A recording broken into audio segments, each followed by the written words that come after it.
She washed our troubles away. Oh, it's a happy day. Oh, happy day. Oh, happy day. Yes, when Spirit was. Oh, yes, Spirit was. You know that Spirit was. Washed all of our troubles away. Ah, yes, it's another happy day. God taught me how to love, sing and pray, sing and pray, and live rejoicing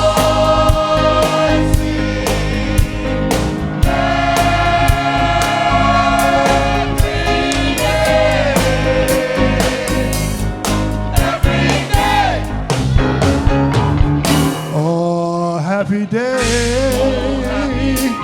Oh, happy day. Yes, when Spirit was. You know that Spirit was. Yes, Spirit was. Washed all of our troubles away. Oh, it's a happy day.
about a happy day.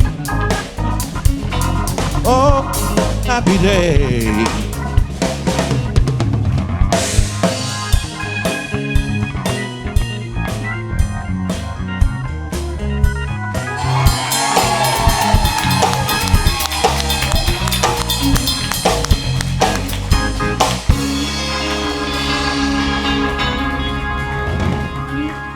Let's thank them again. Thank Harvey.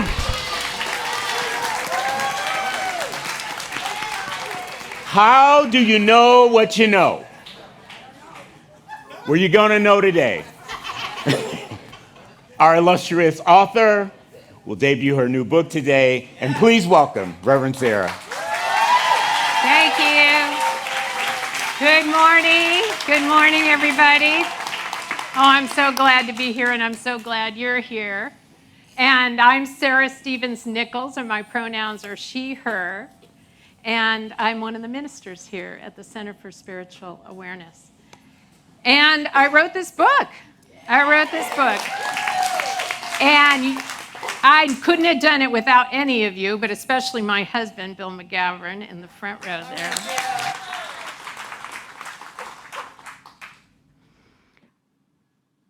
I was shown to write a book 20 years ago. I wasn't shown what it was. I thought it might be a book about my early time as a public interest advocate in Washington, D.C., and I vomited a bunch of pages about that and never did anything with it.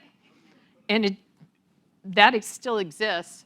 I thought it might be about my time with our son during a long 9 years while he was ill at home. And I was becoming a healer and working for healthcare for all, and I could not heal our son. And I vomited a bunch of pages about that, and it didn't become anything. And then I got into recovery, and I spent years and years healing from compulsive overeating and codependence and vagueness around money and overworking. And as I learned and used those tools, I transformed. And in recovery, in 12-step circles, we talk a lot about knowing God's will and the power to carry that out. But there actually isn't that much that is in the literature that I consume in 12 steps that tells me how to know God's will. And then in this room, in Center for Spiritual Awareness and also Centers for Spiritual Living, the denomination which we're a part of, and Science of Mind, we say God is all there is. There's no place where God is not. So there are some of us that think, and some people who sort of taught me that say it's separation to think that there's anything that we're ever consulting other than our own mind. But I know that my mind, for a long time, and it still can be a pretty dangerous place to be sometimes. And obviously, there's a lot of people sitting in rooms getting ideas about what is theirs to do involving picking up a gun. And that is not what I'm talking about. What I had to learn how to do and what I taught my sponsees to do because they asked me, how do you do this? And so it has ended up in this book is how do I access my own internal wisdom and how do I act from it? And it turned out that accessing my own internal wisdom about a book about accessing your own internal wisdom wasn't as easy as you might think. That there were lots of times while I was writing, like deciding, is it going to be a publisher or am I going to self-publish? What I'm going to send to the publisher? What publishers am I going to go to? What's the structure of the book? All these things. And I would go to advisors of mine, some of whom are in this room, and I would say, I don't know what to do. And they would go, well, aren't you writing a book about how to access your own internal wisdom? And I would go, Good point. And I would go within, and I would get the answer. But that isn't a trivial moment, right? That's the importance of spiritual community. Whether it is this community, whether it is a recovery community, a group, whatever it is, not to do this alone, and to check it out with another human being, and to not run off doing crazy stuff. Right? And that's important, because I'm very prone to acting without proper thinking, or I wouldn't have gone the route I did. So in that book is everything I knew up until the point I wrote it about how to deal with, how to access what you know and to practice it on a daily basis and a regular basis in multiple areas of life, and how to, and then how to proceed and to act in the world in accordance with that. So if you want to, afterwards, you can come up and buy the few advanced reader copies that I have. It isn't literally ship if you order it online until May 5th. It's everywhere online. Most of the places it is online, I boycott, but you can find one. There's Barnes & Noble, I don't boycott, and I've got that link back there. Next to that giant picture of me that Tom Eaton, Reverend Rick's partner, took. Thank you, Tom. Wearing this same jacket. These colors were given to me by Spirit early in the process of visioning. The spiritual principle that I'm talking about today is that Spirit is always co-creating with you, through you, and with you, and by you. And God never gives a vision without a provision. The spiritual tool is visioning. Now here, visioning, it doesn't mean, it can mean sitting and saying what you think you should be doing and you would love, and what you want. Like there's a lot of things called visioning that can come out of lack, right? Like, I don't have X and I want Y, and I don't have this and I don't have that, and this is what I want. But the kind of visioning that we teach at this and that I try to practice at the Centers for Spiritual Living is catching an, did I do that? Catching an alternate reality, catching Spirit's highest vision. Now, Spirit is, as you've heard abundantly in this service today, in this teaching, Spirit is all there is. There is no place where Spirit is not. Spirit has formed itself into all things and all people and all situations and all news stories and all timelines and all possibilities. And it formed itself into us, into every single person in this room, has access to a higher wisdom through themselves as Spirit. They can talk about it as if it's a man in the sky with a name called God and a beard and a cane if they want to, but I call it Spirit, and I see it as connected to all things and living out its perfect life as me and as you, and in the mirror, the divine mirror that we heard about. So Spirit, there is an alternate reality for you, no matter what you are experiencing. There is an alternate timeline, and I believe that this is actually being proven by mathematicians.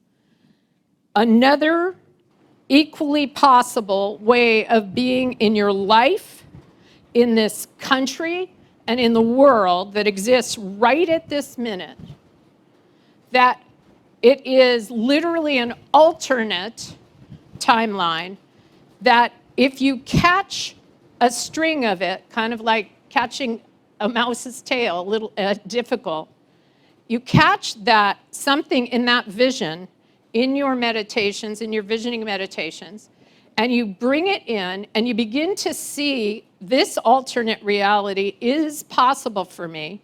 This timeline is possible for me. And as you catch more and more and more details of this alternate timeline in which perhaps you are healthier, perhaps you are wealthier, perhaps the democracy is in full working order, perhaps there is peace, right? It starts to come. It is not just a vision board, although vision boards are also co-creative and co-create through us. It is a way of creating reality. And what I have been shown as someone who spent years and still works, not being paid, but as, there's too much air blowing on me, I'm coming over here. What I have been shown is, as a person who worked as a public interest advocate for years and years and years, and then became a minister, is that I'm not just here to tell spiritual people how to be an activist. I am here to tell activists how to use spiritual tools to actually win and change the world that they think fighting is going to change, but hasn't really worked. And I am here to tell spiritual people that it is not sufficient.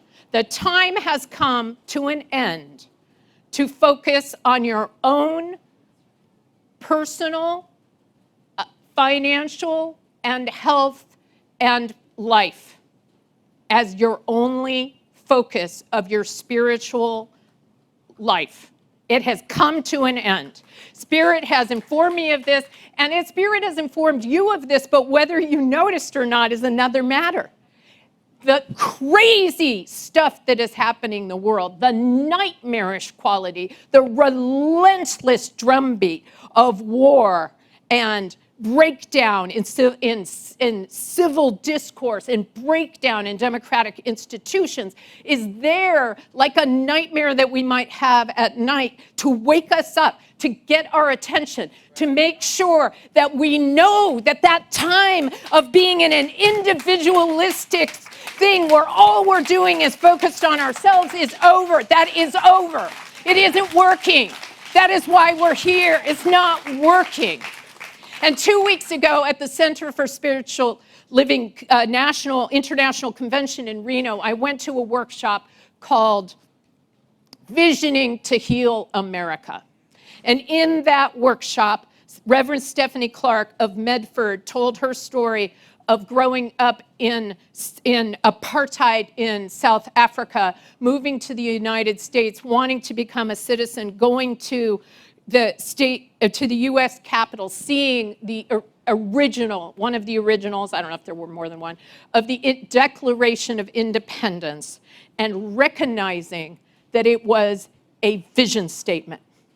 That it was a vision statement for this country. We hold these truths to be self-evident, that all men are created equal, that we are endowed by our creators with certain inalienable rights, and among them are life, liberty, and the pursuit of happiness. And that vision statement has been pulling to itself more and more of a shared experience of those promises. And over the course of the 250 years since that 1776, there have been times of more and less liberation and more and less democracy, depending on who you were and what time it was, right? For a while, it was just men. And then we had the Emancipation Proclamation. And then we had enfranchisement of all people, theoretically, on paper, and enfranchisement, the vote for all, the vote for women. And then we also had, at the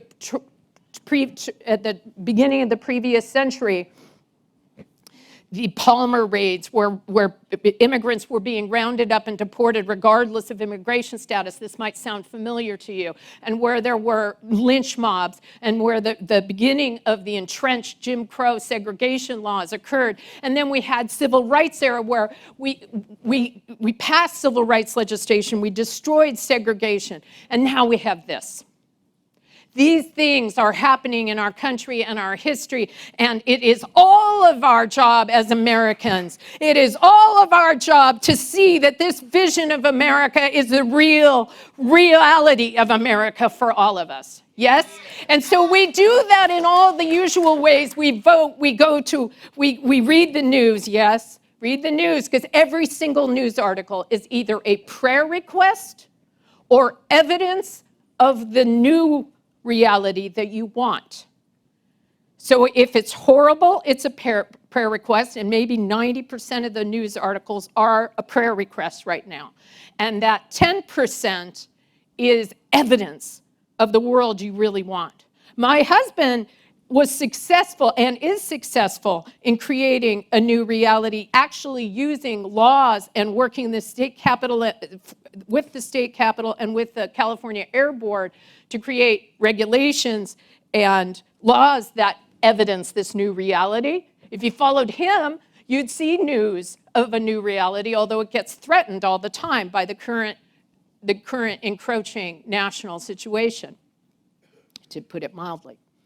I lost all the time when I was working. I don't know if you've noticed, there is no national health insurance. I was one of the leaders of that fight in Washington and worked for it a long time. So that is one of the reasons I am more excited about this.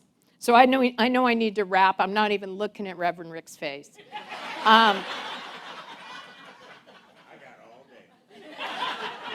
Well, so our spiritual work, let's take this into prayer and we'll see the spiritual work will be there. Oh, blessed Spirit of the universe, showing up as me and every single person in this room and within the sound of my voice. Show us evidence of this new reality, of this old reality. Show us evidence that every single person is pursuing liberty and is able to be in liberty and happiness and financial freedom, and that we are all collectively together. And know with me that every single person who focuses their attention on healing America and the vision, catching the vision of healing America and catching the vision of a world that works for everyone, every single person is their own personal health, their own personal finances, their own personal life is lifted up so much more through this collective action than it ever would have been separate. There is no opposition. There is no opposition. There is only all of us lifting ourselves up and pulling back the curtain and changing the timeline, changing it to this, selecting a different section, a different selection on the jukebox of Spirit. Thank you, Spirit. Thank you, Spirit. Thank you, Spirit. Thank you, Spirit, for showing me to partner with Stephanie Clark. Thank you, Spirit, for Reverend Peggy's Pause for Peace. Thank you, Spirit, for the Center for Spiritual Living Voting Guide, all of which are available at the same table with my books. Thank you, Spirit. I never have given an announcement in the middle of a prayer before, but it just happened. Thank you, thank you, thank you. I know that it is good and very good and done and very done. And so I let go and I let God, and so it is. Amen.